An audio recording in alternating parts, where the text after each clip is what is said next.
अस्सलाम वालेकुम स्टूडेंट्स। पिछले वीडियो में हमने स्टार्ट किया हुआ था एक्स-रे ट्यूब के बारे में। तो हमने इसमें एक्सटर्नल कंपोनेंट स्टार्ट की होती जिसमें हमने बात की थी सपोर्ट सिस्टम की। तो आज जो हम पढ़ रहे हैं वो है सेकंड नंबर पे जो हमारे पास आ रहा था एक्सटर्नल कंपोनेंट में, वो है प्रोटेक्टिव हाउसिंग।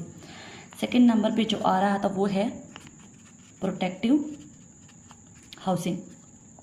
तो आज की वीडियो में हम प्रोटेक्टिव हाउसिंग के बारे में पढ़ेंगे कि प्रोटेक्टिव हाउसिंग में हमारे पास क्या क्या फीचर्स आ रहे हैं, क्या क्या स्ट्रक्चर आ रहे हैं और ये क्यों इंपॉर्टेंट है हमारे पास एक्स-रे ट्यूब में। ठीक है, तो इसको जानने से पहले हम एक डायग्राम बनाएंगे। इस डायग्राम से हम एक एक को डिटेल से पढ़ेंगे। ठीक है, इस डायग्राम से आप लोगों को सही समझ आ जाएगी। अच्छा, ये जो है सबसे पहले हम बात कर लेते हैं प्रोटेक्टिव हाउसिंग की। ये फॉर एग्जाम्पल हमारे पास क्या है, एक प्रोटेक्टिव हाउसिंग है जो कि किससे बना होता है, लेड से बना होता है। ठीक है, ये हमारे पास एक प्रोटेक्टिव हाउसिंग है। फिर इसके बाद हमारे पास क्या आ जाता है, लेड इंक्लोजर।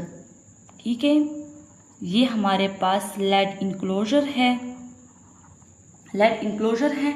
इस लेड इंक्लोजर में हमारे पास क्या होते हैं, इस लेड इंक्लोजर में हमारे पास कैथोड होते हैं और एनोड होते हैं। ठीक है, कैथोड जो है वो इलेक्ट्रॉन जो है वो क्या करता है, वो प्रोड्यूस करते हैं और एनोड जो है उसको कैच करते हैं इलेक्ट्रॉन को। फिर जो है एनोड के थ्रू इलेक्ट्रॉन जो है वो विंडो से बाहर जाती है और इमेज फॉर्मेशन में हेल्प करती है।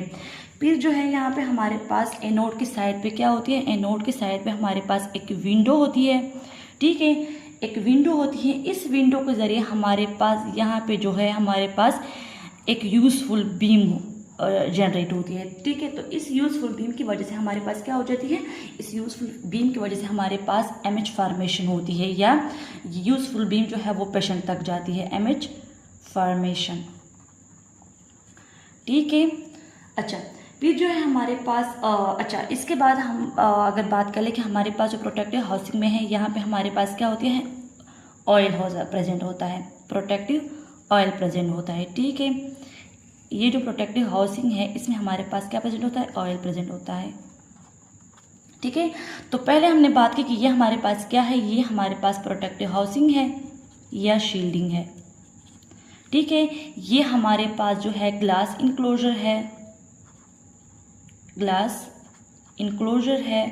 ये हमारे पास कैथोड है, यहाँ से इलेक्ट्रॉन जो है जनरेट होती है। ये हमारे पास एनोड है। ठीक है, ये जो है इलेक्ट्रॉन कैच करता है और ये जो है इलेक्ट्रॉन कैच करने के बाद इसको विंडो की तरफ ले जाता है और विंडो से पे यूजफुल रेडिएशन जो है वो पेशेंट तक जाती है। ठीक है, तो प्रोटेक्टिव हाउसिंग में क्या होता है, प्रोटेक्टिव हाउसिंग में ये होता है कि हमारे पास एक यूजफुल बीम जनरेट होता है और एक जो है हमारे पास लीकेज रेडिएशन होती है। एक यूजफुल रेडिएशन होती है और एक लीकेज रेडिएशन होती है। ठीक है, अच्छा, प्रोटेक्टिव हाउसिंग में हमारे पास 2 किस्म की रेडिएशन जनरेट होती है। ठीक है, एक्सरे प्रोड्यूस करने के बाद हमारे पास क्या होती है, 2 किस्म की बीम जो है वो जनरेट होती है। वन जो है लीकेज है, लीकेज रेडिएशन है। सेकंड जो है यूजफुल रेडिएशन है, यूजफुल रेडिएशन। ठीक है, अच्छा, लीकेज रेडिएशन जो है ये हमारे पास कब बनती है, लीकेज रेडिएशन जब हमारे पास ये यहाँ पे हमारे पास कैथोड साइड पे जब एक्सरे प्रोडक्शन हो जाती है तो लीकेज रेडिएशन क्या करती है, लीकेज रेडिएशन या ऑल डायरेक्शन में फैल जाती है। ठीक है, प्रोटेक्टिव हाउस के ऑल डायरेक्शन में फैल जाती है। जब ये फैल जाती है तो हमने बात की प्रोटेक्टिव हाउसिंग जो है वो क्या होता है, वो लेड से बना होता है। तो लेड क्या करती है, लेड जो है ये लीकेज रेडिएशन है जो है ये हमारे पास ना तो टेक्नोलॉजिस्ट के लिए फ़ायदेमंद है या यूज़फुल है, ना जो है हमारे पेशेंट के लिए यूज़फुल है, ना इमेज फॉर्मेशन के लिए यूज़फुल है। ये जो है इमेज को क्या करता है, डिग्रेड करता है या ख़राब करता है। ठीक है, तो इस लीकेज रेडिएशन को ख़त्म करने के लिए या इसको कम करने के लिए हमारे पास क्या होता है, प्रोटेक्टिव हाउसिंग जो है वो हमारे पास किससे बना होता है, लेड से बना होता है। तो लेड में ये खासियत है या लेड की ये क्वालिटी है कि हमारे पास जो लीकेज रेडिएशन है उसको रोक लेता है या हमारे पास जो है इसको जो है या जज़ब कर लेता है। ठीक है, ये था हमारे पास लीकेज रेडिएशन के बारे में। अच्छा, फिर हम अगर बात कर ले कि हमारे पास जो यूज़फुल रेडिएशन है वो क्या होती है। अच्छा, यूज़फुल रेडिएशन जो है वो जब हमारे पास एक्स कैथोड से जो है इलेक्ट्रॉन जनरेट हो जाता है, फिर इसके बाद हमारे पास एनोड तक आ जाता है। फिर यहाँ से जब एक्सरे प्रोडक्शन हो जाती है तो विंडो के ज़रिए हमारे पास जो रेज जाती है, ये जो एक्सरे जाती है वो हमारे पास क्या बन जाती है, एक यूज़फुल रेडिएशन बन जाती है। ठीक है, तो यूज़फुल के नाम से भी ज़ाहिर है कि हमारे पास यूज़फुल होंगे, मतलब फ़ायदेमंद होंगे, और ये इमेज फार्मेशन या पेशेंट जो है पेशेंट के लिए भी फ़ायदेमंद होगी, टेक्नोलॉजिस्ट के लिए भी फ़ायदेमंद होगी, और एक्स्ट्रा कंसीडर नहीं होंगे। ठीक है, तो ये इमेज की क्वालिटी को भी मतलब सही बनाएंगे, इमेज की क्वालिटी को इम्प्रूव करेंगे, और इससे हमारे पास जो इमेज आएगा वो सही आएगा। ठीक है, तो यहाँ हमारे पास क्या था, यूज़फुल रेडिएशन के बारे में था। अच्छा, यह जो अच्छा, इसके बाद हम बात कर लेते हैं कि प्रोटेक्टिव हाउसिंग में और क्या क्या फीचर्स आए या और क्या क्या स्ट्रक्चर आ रहे हैं। ठीक है, तो प्रोटेक्टिव हाउसिंग में हमने बात की कि हमारे पास एक ऑयल सिस्टम भी होता है या कूलिंग सिस्टम होता है। ठीक है, सेकंड जो है हमारे पास प्रोटेक्टिव हाउसिंग में हमारे पास क्या होता है, ऑयल भी प्रेजेंट होता है। ठीक है, जो हमारे पास एक्सटर्नल साइड पे है, जो ये प्रोटेक्टिव हाउसिंग इसके एक्सटर्नल साइड पे हमारे पास ऑयल सिस्टम भी यूज़ होता है। ये ऑयल क्या करता है, ये हमारे पास इलेक्ट्रिक शॉक और हीट को एब्जॉर्ब करता है। ठीक है, इस ऑयल के ज़रिए हमारे पास जो इलेक्ट्रिक शॉक होती है या जो हीट होती है, जिसकी वजह से जो एक्सरे ट्यूब होता है वो हीटअप हो जाता है। इस हीटअप को कम करने के लिए या हीट को कम करने के लिए हमारे पास ऑयल जो है वो प्रेजेंट होता है, और क्या करता है, इलेक्ट्रिक शॉक को कम करता है, ये हीट को जज़ब करता है। ठीक है, फिर इसके बाद ऑयल के बाद हमारे पास एक और सिस्टम भी यहाँ पे प्रेजेंट होता है, उसको हम कहते हैं ट्यूब कूलिंग फैन। ठीक है, तो ट्यूब कूलिंग फैन जो है वो क्या करता है, वो ट्यूब कूलिंग फैन जो है वो ऑयल को क्या करता है, वो कूल बनाता है, जिसकी वजह से हमारे पास जहाँ पे हीटअप प्रोड्यूस होता है, ये इलेक्ट्रिक शॉक प्रोड्यूस होता है, वो क्या करता है, इसको कम करता है ट्यूब कूलिंग फैन के जरिए। ठीक है, अच्छा, सेकंड जो हमारे पास प्रेजेंट होता है वो है tube cooling fan.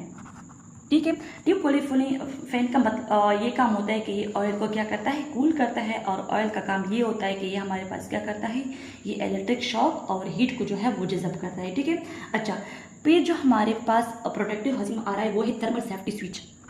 Thermal safety switch.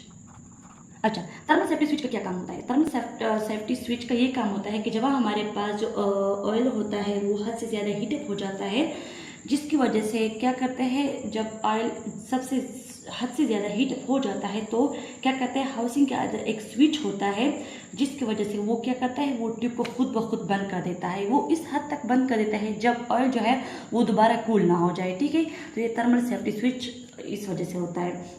अच्छा, ये था हमारे पास प्रोटेक्टिव हाउसिंग के बारे में। अब बात करते हैं ग्लास इंक्लोजर के बारे में। थर्ड जो कंपोनेंट एक्सटर्नल कंपोनेंट में आ रहा था वो था ग्लास इंक्लोजर। ठीक है, तो सबसे पहले हम अगर बात करें ग्लास इंक्लोजर की, तो हमारे पास जो ट्यूब होते हैं वो हमारे पास बेसिकली 3 टाइप के होते हैं। एक हमारे पास वैक्यूम ट्यूब होता है, एक हमारे पास कॉलेज ट्यूब होता है, और एक हमारे पास गेजी ट्यूब होता है। ठीक है, तो सबसे पहले अगर हम बात करें वैक्यूम ट्यूब डिज़ाइन की, जिस तरह हमने बात की कि हमारे पास ग्लास इंक्लोजर होता है। इस ग्लास इंक्लोजर में हमारे पास इलेक्ट्रोड्स होते हैं, कैथोड एंड एनोड। इस इलेक्ट्रोड एंड कैथोड की वजह से क्या होता है, हमारे पास एक्सरे जनरेट होती है। ठीक है, तो ग्लास ट्यूब डिज़ाइन जो है वो किस बेस पे प्रेजेंट या किस तरह हमारे पास जो है ग्लास ट्यूब डिज़ाइन के अपीयरेंस क्या क्या है। ठीक है, तो सबसे पहले अगर हम बात करें वैक्यूम ट्यूब डिज़ाइन की, जो हमारे पास वैक्यूम ट्यूब डिज़ाइन है वो हमारे पास क्या है, एक special type of electronic vacuum है। ठीक है, इसमें क्या होता है, इसमें हमारे पास 2 इलेक्ट्रोड्स होते हैं, कैथोड एंड एनोड। ठीक है, जिसकी वजह से हमारे पास क्या होती है, एक्सरे जनरेट होती है। अच्छा, इसकी जो लेंथ है वो हमारे पास 30 to 50 सेंटीमीटर लेंथ है, जबकि इसकी जो डायमीटर है वो 20 सेंटीमीटर है। ठीक है, इसकी डायमीटर 20 सेंटीमीटर है। ठीक है, अच्छा, ये गिलास जो है ये किससे बना होता है, ये गिलास हमारे पास एक पायरेक्स गिलास होता है। ठीक है, ये इंक्लोजर जो है, ये जो ग्लास इंक्लोजर है वो हमारे पास पायरेक्स ग्लास से बना होता है, पायरेक्स ग्लास। ठीक है, पायरेक्स ग्लास जो है वो एक ग्लास है जिसकी वजह से क्या करता है, जहाँ पे एक्सरे प्रोडक्शन होती है या एक्सरे जनरेट होती है, वहाँ हीट को क्या करता है, ये मेंटेन करता है। ठीक है, पायरेक्स ग्लास का ये काम होता है। अच्छा, थर्ड जो है हम अगर बात करें तो क्या है, रोल ऑफ वैक्यूम, कि हमारे पास जो ग्लास में वैक्यूम प्रेजेंट है वो क्यों प्रेजेंट है और उसकी क्या क्या इंपॉर्टेंट है। तो जब हमारे पास वैक्यूम ग्लास जो है वो वैक्यूम में प्रेजेंट होगा, या जो वैक्यूम है एक्सएल2 में वो वैक्यूम क्यों प्रेजेंट होता है। ठीक है, तो वैक्यूम इसलिए प्रेजेंट होता है क्योंकि वैक्यूम जो है वो फ्री एयर होता है, जब हमारे पास वैक्यूम फ्री एयर होगा तो हमारे पास जब इलेक्ट्रॉन प्रोड्यूस होंगे कैथोड से एनोड तक जाएंगे तो वो फ्रीली मूव करेंगे, ठीक है। कोई रुकावट नहीं आएगी, कोई एयर नहीं आएगा, कोई गैस नहीं आएगा, तो ये फ्री मूव करेंगे। जब हमारे पास कोई रुकावट आ जाए, एयर आ जाए, गैस आ जाए, जिसकी वजह से हमारे पास जो इलेक्ट्रॉन हो जाएंगे, जो इलेक्ट्रॉन होंगे वो क्या हो जाएंगे, वो मूव नहीं कर सकेंगे, उसको अपने रास्ते में रुकावट नज़र आएगी और हमारे पास जो एक्स्ट्रा प्रोडक्शन होगी वो प्रोसेस अफेक्ट होगा और एमएच फॉर्मेशन सही से नहीं आएगी या एमएच क्वालिटी जो है वो डिग्रेड हो जाएगी, ठीक है। अच्छा, अब सेकंड जो हमारे पास एक हमने बात की वैक्यूम ट्यूब डिज़ाइन की, ठीक है। सेकंड जो अगर बात करें तो वो क्या है, कॉलेज ट्यूब, कॉलेज ट्यूब, ठीक है। तो कॉलेज ट्यूब में क्या होता है, कॉलेज ट्यूब जो है वो हमारे पास क्या प्रेजेंट होता है, कॉलेज ट्यूब हमारे पास मॉडर्न एक्स-रे ट्यूब होता है जो कि एक मुकम्मल वैक्यूम ट्यूब होता है, इसमें बिल्कुल भी एयर प्रेजेंट नहीं होता, ठीक है। इसमें एक ज़रा बराबर भी जो है, अगर कह लें कि हमारे पास जो ज़रा बराबर एयर है वो भी एब्सेंट होता है, प्रेजेंट नहीं होता, ठीक है। अच्छा, जो थर्ड ट्यूब हमारे पास आ रहा है वो है केसी ट्यूब, ठीक है। तो इसके नाम से भी जाहिर है कि हमारे पास किसी भी वजह से, चाहे वो यूट्यूब में कोई खराबी आ जाए या किसी भी वजह से हमारे पास जब गैस इंटर हो जाए या एयर इंटर हो जाए यूट्यूब में, तो इसको क्या हो कि उसको हम क्या नाम देंगे, गैस ट्यूब। और इसमें इसकी वजह क्या हो सकती है, या तो किसी खराबी की वजह से या ट्यूब फेलियर की वजह से हमारे पास गैस इंटर हो जाएगा, जिसकी वजह से जो एक्स्ट्रा प्रोडक्शन के प्रोसेस होगा वो इफेक्ट होगा, जो एमएच क्वालिटी होगी वो डिग्रेड हो जाएगी और जो पेशेंट होगा इसको भी नुकसान पहुंच जाएगा, ठीक है।